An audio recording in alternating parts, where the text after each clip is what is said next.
Your dirty room is making you depressed. That's better. Imagine this.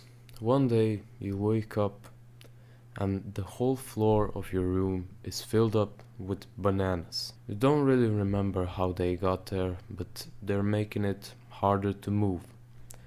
When you later sit down to do some work, all you can think about is how you need to clean them up.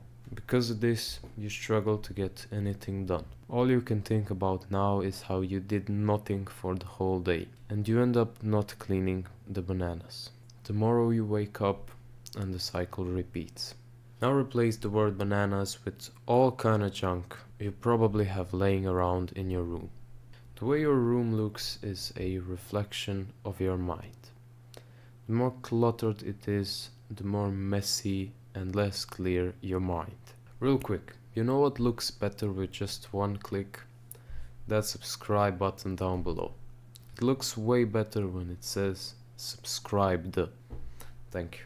This video is of course not specific to your room, but rather the general place you spend most of your time, whether that be your room, your living room, or any other room for whatever reason. What you surround yourself with will either give you a razor sharp mind or serve as a distraction to the thing you want to do. An interesting fact I recently found out is that in a pack of zebras, all the females give birth at relatively the same time. Why is this relevant? When a lion comes and wants to eat them, the sheer number of zebras is too much and he cannot focus on one specific target. In the real life, if you leave the phone or some junk on your table while you're working, you're gonna feel the urge to pick up the phone or go throw away that garbage. It is bad because it breaks your rhythm and it's overall bad for your focus. So, what can you do about this?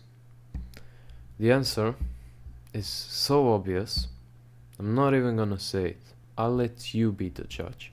What should you do now? Okay, you got it? Now go do it. Last thing before you go, hit that subscribe button below. Now get going.